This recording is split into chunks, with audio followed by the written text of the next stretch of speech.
Hi, I'm Helen Jung. I'm the opinion editor with the Oregonian, and I'm here with people both supporting and opposing Measure 26209, which would be a renewal of Portland's city gas tax. I think what we'll do is we'll start off with the pro side. I think Steph Routh will introduce herself and tell us a little bit why you think voters should be renewing the gas tax. Thank you, Helen, and thank you for pronouncing my last name correctly. It's like 1 in 20. Way to go. I constantly have mine mispronounced, so yeah. I can sympathize. Well, my name is Steph Routh. I'm on the campaign for Fix Our Streets, and I've been a longtime transportation advocate. I was executive director of Oregon Walks for 5 years, and I was born and raised in East Portland, so this feels personal to me.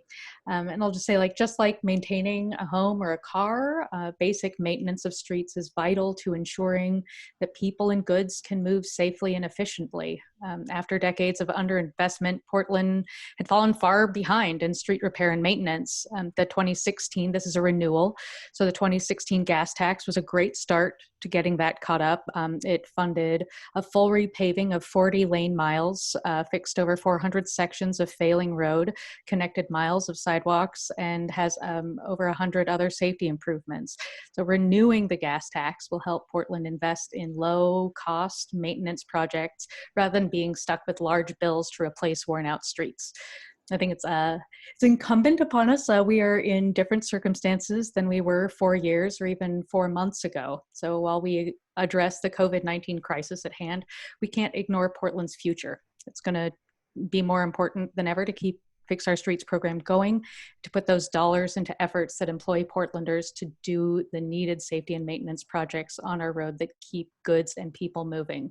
There's broad support for the measure. AARP Oregon, Portland Business Alliance, Northwest Oregon Labor Council, Business for a Better Portland, East County Rising, Kaiser Permanente, and the specific project list for Fix Our Streets are the projects that Portlanders have identified as top priorities over the course of years, including street lighting along busy streets, pothole repair, and safe routes to school. So I guess in a nutshell, Measure 26209 will fund the basic maintenance and repair projects we need in a way that supports a resilient economy. It's such a straightforward measure. It's almost kind of boring. So that's what I got. Great, thank you. And if other people on the pro side can introduce themselves, maybe if we start with Jen. Sure. My name is Jennifer Rollins, and I am one of the co-chairs of the Citizen Oversight Committee for Fix Our Streets. Great. And I got involved back before the first Fix Our Streets existed. Worked with actually Eric Fruits, who's here to oppose us today, in the City Club on the research project that looked at the issue of street funding in Portland, and that's how I got involved. Great, thank you. Nate, can you introduce yourself? Yes, hi, Nate McCoy, Executive Director of the Oregon chapter of the National Association of Minority Contractors, short acronym NAMAC Oregon. And we think that this campaign, if you will, to renew the Fix Our Streets program is essential. As stated by Steph, during this time of crisis, we are very all aware that data shows that those who are typically at the bottom, and in our case, minority small businesses, tend to get the grunt of any economic downturn. We've learned a lot of lessons since the 2008 recession, and I think a lot of headlines say this is going to be even worse than that time. And I think with the flow of relief funds, we found that our minority contractors are not receiving the benefits that our governments are putting out there. So we see these kind of programs as stimulus real time for continuing our contractors working and making sure that with these great goals that PBOT and some of the government agencies have put out in the way they contract minority contractors, we've exceeded a lot of those goals currently and in the last 3 years. And we just do not want to see this work go away that is providing incomes, workers, opportunities, and employment during an unemployment kind of time right now. So again, we're supporters and certainly want to hear any opposition that might, kind of not like the idea of this program. Great, thank you. And Noah, if you can briefly introduce yourself. Sure, I'm Noah Siegel. I'm the Director of Public Affairs for the Portland Bureau of Transportation, and I'm here representing the implementing arm for the Fix Our Streets program, referred by council to the voters, as well as the accompanying heavy vehicle use tax, which kind of have gone together over the last 4 years. Here to speak to any factual questions about the program. Great, thank you. Eric, if you can introduce yourself and briefly introduce or explain why you oppose this measure. Sure. My name is Eric Fruits. I'm Vice President of Research at Cascade Policy Institute, and I was also asked to speak on this measure by the Taxpayer Association of Oregon. I think that the main issue is, I think both the Taxpayer Association and Cascade both have, we are all in agreement that our roads do need to be repaired and need to be fixed and need to be maintained. I think the big problem with this measure is really one of bang for the buck. And in that sense, nothing in this measure is much different from the first gas tax. As with the last measure, Measure 26209, promises just enough money for street paving and maintenance so that they can claim that more than half is going to be spent on it, but more than half means only 51%. And as with the last measure, the dollars look really big, but the promised results are really tiny. For example, if you look at the street paving part of it, it promises an eye-popping $25 million for paving. But when you look at the actual projects promised, it adds up to about 7.5 miles of city streets, so anywhere from 15 to 30 lane miles. And this is in a city where you have a 3,000-mile road paving backlog. And also a fundamental principle of public finance is that the money that you're getting should have a nexus with the way it's being spent. In other words, the gas tax revenue should be used to benefit the people who are paying the gas tax. In other words, the drivers. But if you look at the breakdown of spending under Measure 26209, you see that many of the projects are actually by design. They are designed to actually increase congestion and make things worse for drivers. If you look at the $4.5 million for the neighborhood greenways, that's going to impose burdens on auto drivers. In fact, the city itself defines a neighborhood greenway as streets with low traffic volume and speed where bicycles, pedestrians, and neighbors are given priority. In other words, things that make it harder for cars to get through the streets. You've got another 1.5 million for what they call the in-motion plans, but most people call the slow motion plans. These are designed to make it harder for cars to get through major parts of town, including Northwest, North Portland, downtown, Southwest. These are all things that we're going to be spending money to make things harder for the people who are paying the tax. You've got $2 million alone set for speed bumps, which seem to be carefully crafted to tear up your car's front end, but also slow down traffic. So I think you've got these misplaced priorities. And in some sense, if you're voting for Measure 26209, you're almost paying for the rope to hang yourself with in terms of congestion making driving worse. I really don't mind paying a gas tax, but I think there should be a bang for the buck, and it should actually benefit the people who are paying it. Let me ask you something, Eric. It sounds like you're kind of approaching this from the standpoint that a driver is only a driver, as opposed to in other circumstances being a pedestrian or a cyclist. And so therefore the only value that they would get from gas tax dollars devoted to safety or street improvements is as a driver. Do you recognize that there might be someone might have a different perspective because they are also riding their bikes or walking in the neighborhood? Well, I think there's a nuance. There's definitely an overlap. And for example, in some ways, sidewalk safety improvements are also street safety improvements to the extent they keep pedestrians off the streets or keep them off the shoulders. But by the same token, there's a lot of other resources that the city has to do things like improve sidewalks and so forth. My argument is that there should be this clear nexus between who's paying it and what the benefits are. Unfortunately, the city has a history of their transportation money.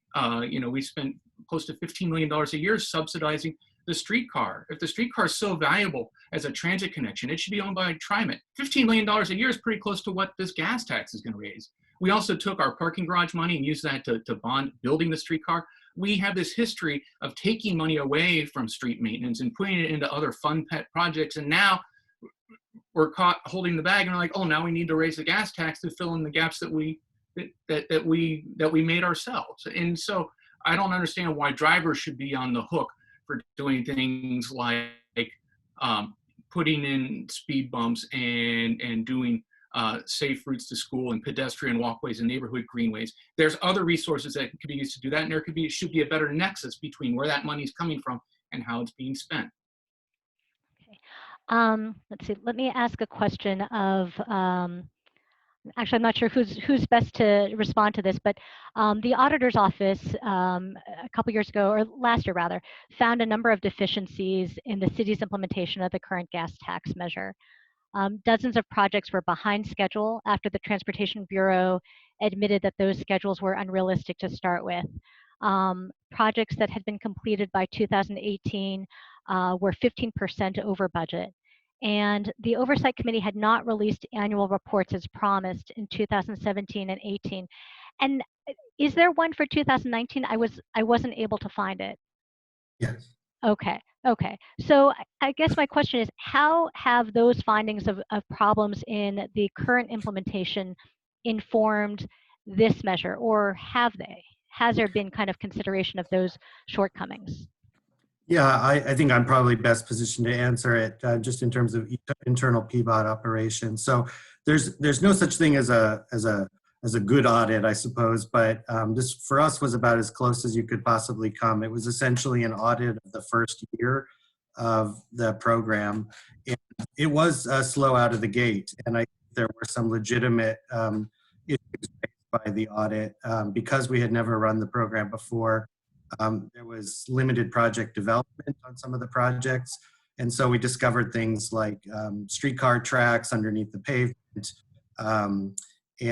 We also were required to comply with ADA settlement for ramp building around the same time. So we had to align that with our project construction. So things were a little bit slow. There was no timeline in the measure approved by voters, but there was an ambitious delivery schedule put out by PBOT in that first year. And tax collection started in January. The program got started really that summer. So there was a bit of a delay in the startup. And I think those were concerns that were raised by the audit that helped us improve the program. So we're currently on schedule and on budget for the entire program. And we also learned some important things from it. So we've already done, as PBOT, we've done early project development for all of the projects that are proposed in the renewal. So we won't have that same startup issue in the next round. We also focused on simpler and more responsive project delivery. On the one hand, the first batch tried to leverage a lot of funds, state funds and other funds, to do more complex projects. So there was more bang for the buck, but it also meant that it sometimes put it behind schedule. So we've tried to make this measure, in fact, this package of projects, it is actually somewhat different. It's more responsive. It has quick response programs on things like neighborhood safety and crossings, as well as quick paving programs for potholes. So it is a lot quicker moving. And we also improved our project delivery through acquiring new software. So it really benefited the entire Bureau. And I also think that some of the critiques around our process for transparency were valid, and we responded to them quickly. And Jennifer can speak as a member of the Oversight Committee, but we do monthly reporting on all the project financials now. Any changes to the project list go through and are part of that annual report. And finally, we've commissioned external financial audits on an annual basis. It was not entirely clear from the measure. That's become a best practice for the city. Contracted with Moss Adams. They completed their first audit, which is available on the PBOT website. It was a clean audit, and that really shows how the program is running now. Great, thank you. Jennifer, did you want to jump in on that? Sure, I would just corroborate what Noah said. You know, the program got off to a little bit of a rocky start. It was new, and PBOT set some aggressive goals. And I think the oversight committee maybe started a little bit behind the 8 ball, but I think, you know, after having a couple of months to get our bearings, has become a much more effective committee. And with the quicker flow of information from PBOT, I feel like it's more of a partnership. So I feel like those audit findings really improved the relationship and the ability of the committee to oversee the program. And I would just point out that although the first year was slow to get started, I know you can jump in and correct me if I'm wrong, I think that all the projects will be done in the allotted time and on budget. So the first year was rough, but I think everything's back on track, thanks in part to the audit. And Noah, is that correct? All the projects that were committed to as part of the 2016 measure will be completed? We'll have broken ground on all the projects. Broken ground, okay. And I do want to just be cautious because, especially because of COVID-19, we're looking at, for instance, the paving of Northeast Alberta was scheduled to go this summer, and because of disruptions to businesses, we may delay that. So we'll work on that hand in hand with the Oversight Committee, but we will have advanced all the projects, committed the funding. I just don't want to commit to things that could be delayed because of other factors. Right. Okay. And when you say that they'll have broken ground, I guess what is the estimated completion date for all the projects committed to under the 2016 measure, and recognizing there may be certain projects that you're going to change the timeline? Right. No, so, you know, our revenue collection is on a calendar year cycle. So we will have broken ground before the end of the 2020 calendar year, because that's when the revenue will come in. Construction, we do most of our construction in the summer. Completed all the projects by that summer of 2021 for sure. Okay. Great. And also, can you, and this is just an aside, if you can follow up with an email or something, where the Oversight Committee's, is it their 2019 annual report is, just because I had a lot of difficulty trying to find it. Let's see.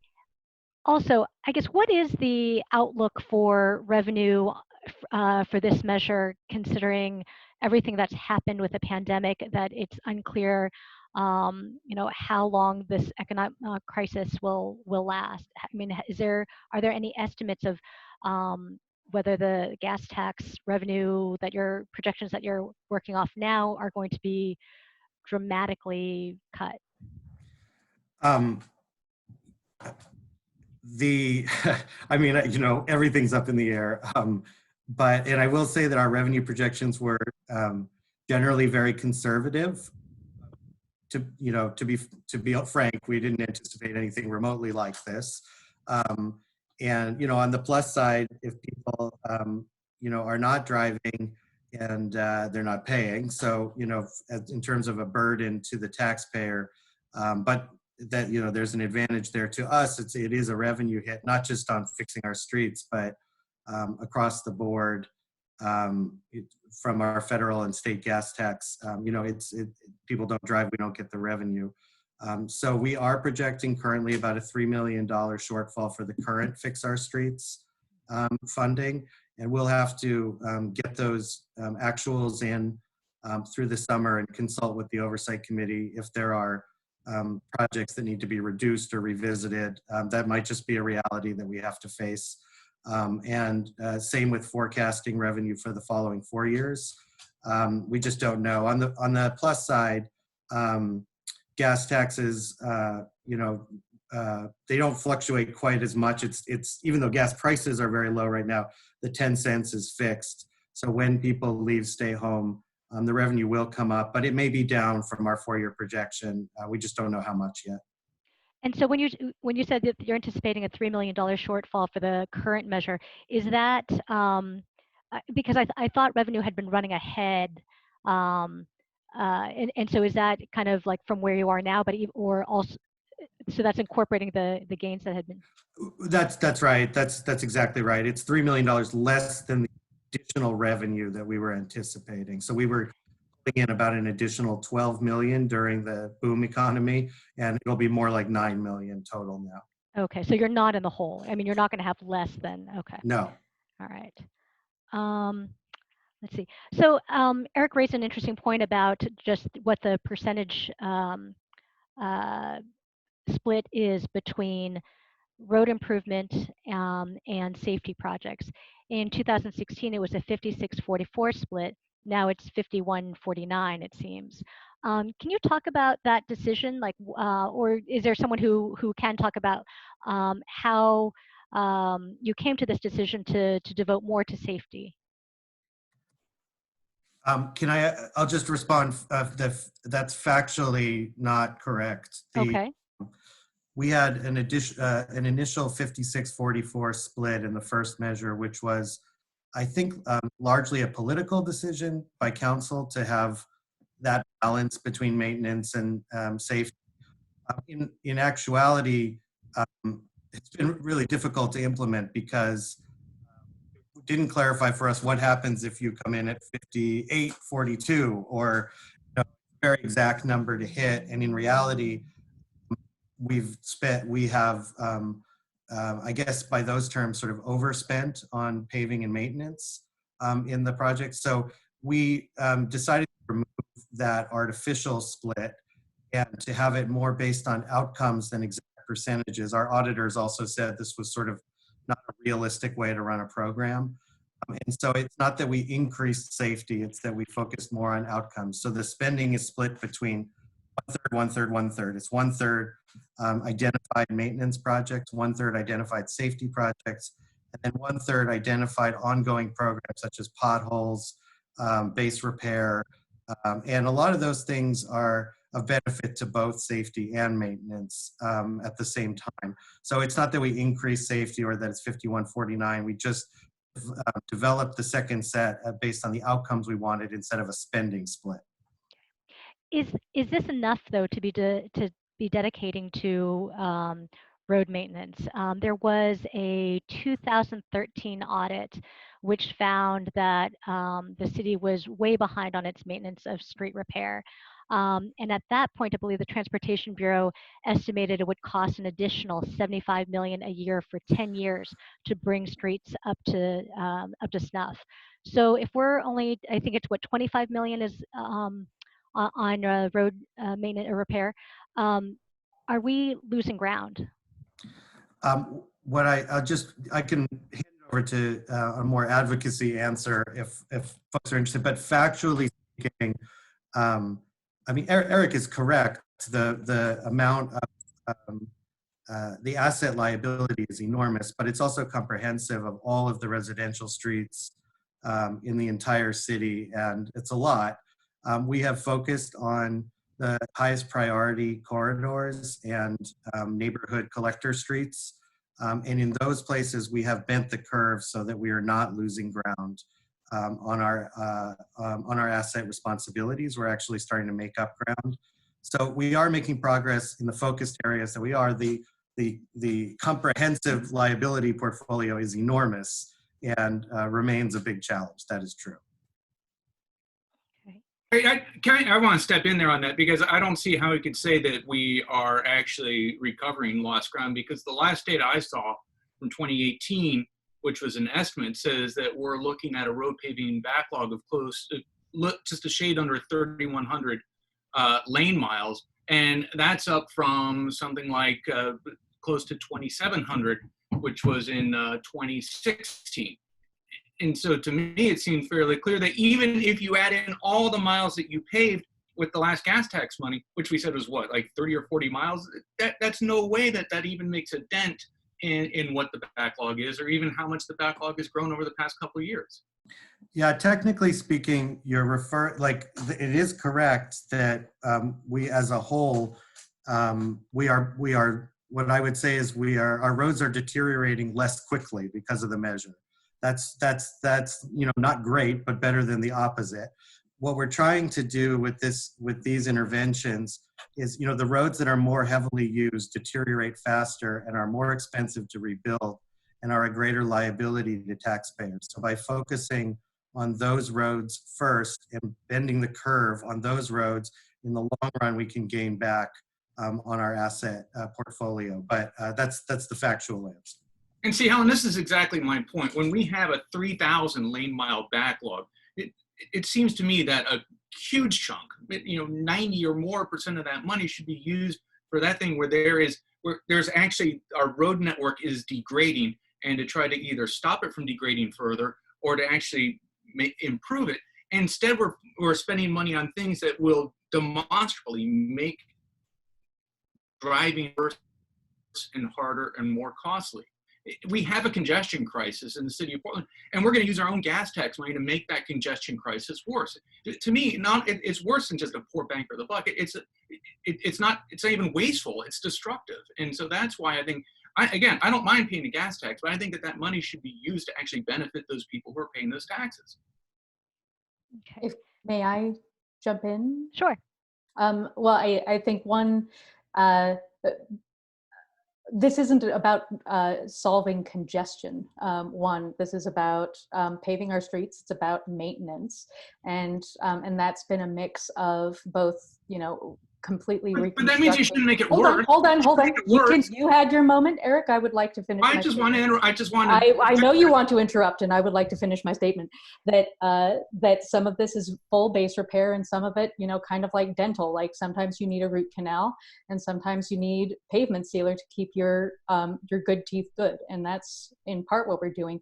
We're seeing. So we have a maintenance backlog. We also have an issue with sidewalk inventory, and that is also in some of our safety.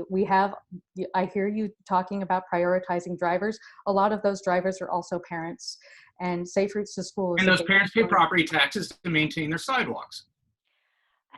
At the same time, no, they do not. Actually, that is untrue. That is actually untrue. That is just untrue. Why? Because property taxes do not maintain sidewalks. Well, the property owners maintain sidewalks. That's correct. Right.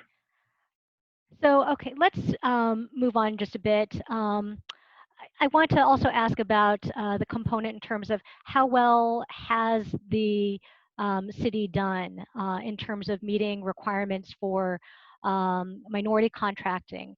I thought that was also another issue identified in the audit. So, I mean, how has that been addressed? It wasn't one of the identified issues in the audit. Okay. And we are proud to say that we have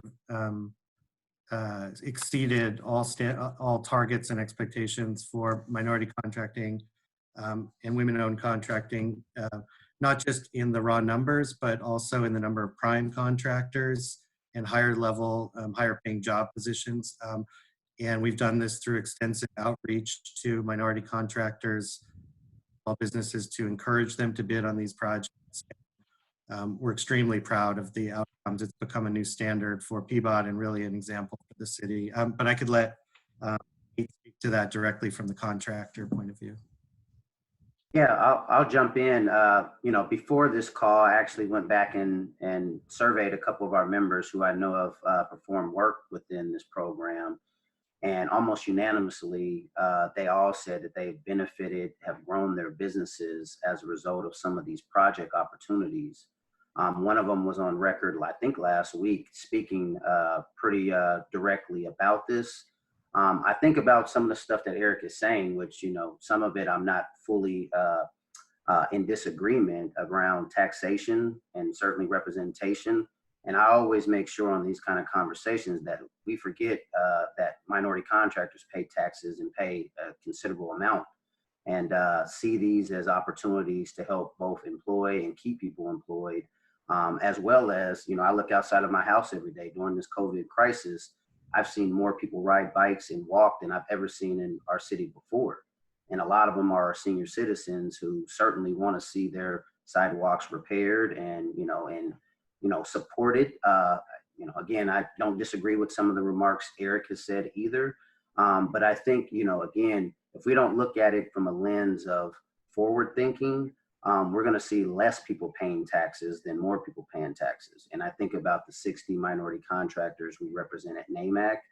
And if they are finding less and less opportunities, I see tax base being less and less from their contributions. And so we want to make sure that this is a holistic approach and not just a narrow focus on maybe one population of folks who have an opinion that maybe not all are endorsing. So I appreciate the chance to be a part of this. And again, I think my minority contractors are wanting me to fight for keeping these kind of programs going, given that they're seeing projects diminish by the day. You know, Helen, it seems like there's a lot of excitement about the sidewalks in this package. It's $4.5 million. If you look at the sidewalk projects that are identified in the measure itself, it adds up to a whopping 1 mile of sidewalks. 1 mile of sidewalks. $4.5 million. That is not a reason to have a 10-cent 4-year gas tax to repair 1 mile of sidewalks in the entire city. That's just nuts. And so if that's the focus of this measure, you know, there's not much I could say about that. That's just, you know, Eric, that's not the focus of this measure. And no one believed that a 10-cent gas tax was going to solve the backlog that needed to be addressed. You know, the Oregonian itself, and then the last time they thought about this, looked at the continued failure of Portland to take care of its streets and how far behind the city is, and looked at, you know, how, I don't want to insult people who aren't here to defend themselves, how the mistaken efforts of the mayor and Commissioner Novick to try and come up with some kind of a street fee or something to address this, and no one got anywhere, and the problem kept getting worse. And what you and I worked on at the City Club was a report that said, please do something, stop letting the problem get worse, fix the roof, and build some trust with the people who are paying the tax. Do what you said you were going to do. And that's what I think that this does. I don't think a gas tax is a great way to pay for your streets. I think that it's going to go away at some point and something's going to have to replace it, but it's something that's available now. We're plugging a hole, and I believe, and I see the figures every month on the oversight committee, that the PBOT has done what it promised to do in the measure. And you and I can quibble over whether it's appropriate to have a speed bump or not, or have sidewalks as part of this or not. But I personally have benefited. There are places in my neighborhood that I'll go with my kids now that I wouldn't go before. And my Southwest neighborhood certainly isn't a focus of this. It hasn't been a major transformation, but you know, there are some shoulders, there are some little things that made my life better, and I'm mainly a driver. So do I have to slow down in my neighborhood? Yeah. Do I care? Not really. I'm happy to pay the gas tax. I'm happy to start, you know, plugging the hole that has been open for decades and, you know, make a little headway. And that's all this is intended to do. It's not the be all and end all. If it were, and this were all was supposed to, you know, be fulfilling the promise of making everything better, I would agree with you. It's not enough. It's, you know, it's far short of that. It's a drop in the bucket. And I agree with you there, but I don't think that means we shouldn't do it. well, if you recall, when this whole conversation started, it was about fixing our streets. Remember, Steve Novick was talking about he loved his little tooth analogy and using fog seal and all this. It was about fixing the streets. And if you go back in 2009, the city passed a policy to eliminate paving work on all local streets. In 2012, the city suspended major paving projects. These were actually fairly decent times, except for 2009. The city had made conscious decisions to actually disinvest in streets. And that's why I don't mind paying a 10-cent gas tax if it brings back that investment in fixing the streets. But when you're making investments that actually make getting around on our streets harder and more difficult and more congested, again, you're selling yourself the rope to hang yourself with. To me, that's just a very poor use of money. And again, 10-cent gas tax, if you said that money was going to fix potholes and pave streets, I think you would get probably something close to 80% people voting for that. do you think that drivers actually, I mean, they're not necessarily looking to get through neighborhoods as fast as they possibly can. You know, certainly, I mean, I'm primarily a driver, and things that can make it safer for me to drive and be sure that I'm not going to, by accident or because of street design, hurt someone is something that, you know, many drivers would find a worthy investment. I mean, do you think that some of these, you know, projects that are billed as safety projects are actually benefiting drivers on the road who want to be careful, who don't want to hurt anyone? If you look at a survey that Metro did, is conducted by FM3 Research close to a year ago now, congestion was close to the #1 issue. Safety was far down there. If you look over the past 5 years, the average commute in Portland, according to the Census Bureau, has grown by about 12%. That adds up to about 20 hours a year. So that's, you know, half a work week that you are now losing relative to 5 years ago from sitting in traffic. It is something that actually has a real cost and a real burden on people. But are those Portland streets, or are they, I mean, are they streets that are being addressed by this measure? Those are they streets within Portland's jurisdiction? So those are Portland commuters whose commute has increased by 12% over the past 5 years. Which can go on any number of streets. It can go on it can go on the freeways, but still, but you get to the point, you know, and if you look out there, the city has engaged in a concerted policy to actually make people drive slower, make people's commutes longer, and that just adds to the congestion and actually has real costs. It's not painless. No one says, oh, gee, I'm so happy I'm spending another 10 minutes on my commute today, right? Sure, you've got a podcast to listen to, but that's time you could be spent at work. That's time you could be spent with your family. It adds up over time. Alan, can I just from a project delivery point of view, I just want to share that there are very few of the projects that we roll out. And I think this is one of the reasons we sort of adjusted the 56-44 split. There are very few that are entirely street repair or safety. I think when we're out there and working with the community, generally speaking, there are components so when we pave a street, we're legally required to put in ADA ramps to make accessibility to sidewalks better. Oftentimes, while we're out there paving the street, it's cost effective to also do a better crossing, sometimes a signalized crossing. So just from a practical point of view, in terms of rolling out these projects, it's often not an either or on most of these projects. So I just wanted to share that. I just have one last question, and that's if revenue comes in significantly less than what's anticipated, how will that decision be made, and how will it be communicated to the public about what projects do and do not get funded? Right. So the process, you know, because it is tied to the gas tax revenue, the process that was set in place and that has been working quite well in the last year and a half, especially, is that any project amendments or budget changes are brought by the Bureau, presented monthly in the reporting to the Oversight Committee, and then we frame up what choices are available to the Oversight Committee, and they refer that to City Council. So, so that's the process for alterations to the measure. Admittedly, this measure was referred before COVID-19, so there's, you know, we can't adjust a 4-year revenue forecast and look at the projects now. What we can do is say we have this diverse oversight committee that can review the decision-making process. And then, so any changes then would be submitted to City Council, and there would be an opportunity for public input?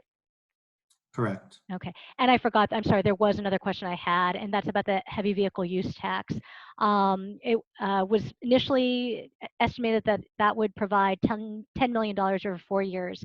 It wasn't bringing in that much, and instead of making sure that trucking companies were paying that $10 million, City Council decided to lower it to, what was it, about 8 is what has been coming in? What they did was they didn't raise the rate, and so you know, it was a brand new program with a revenue forecast that wasn't quite right, because more companies, as they should, if you know, there was an opportunity for an appeal if they didn't do their driving on Portland streets. And that was good because we don't want companies paying if they're not driving on our streets.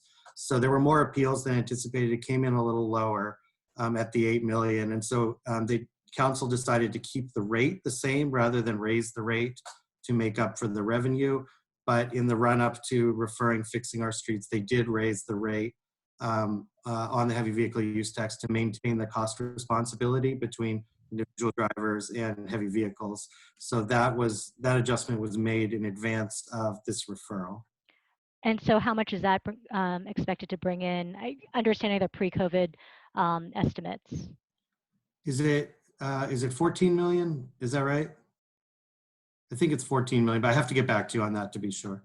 Okay. The goal was to keep the percentages the same. The allocation of is a 13% heavy vehicle use, and the rest from so the idea of raising the rate was to keep that percentage, in parity. Okay, and that is passed. That is in place. Yeah. Okay, great. I think I'm pretty much all set. I really appreciate everyone making time to talk with me today. I will. Does anyone have any closing thoughts that they want to offer with the idea of keeping it short?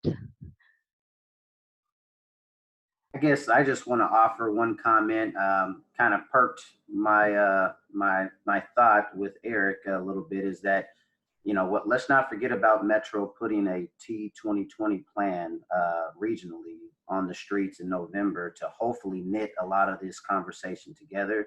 Because PBOT is one government agency and there's many others who contribute. And a lot of the priorities that have been set are a lot about safety, certainly enhancing the congestion to slow that down, because I agree, I'm a driver as well. But I think we all should hopefully come together during a time like this to do some of the things Eric said, as well as keeping a lot of these projects and programs going, because we have to do both in a time like now. So I just wanted to kind of, as we part ways, at least offer that as another measure that is hopefully going to help on a regional scale. Great. Anyone else? Eric, did you want to say anything? I think I said enough, so I don't want to bore anyone else. Okay, well, thank you. Thanks again for making time. I appreciate the discussion. Thank you.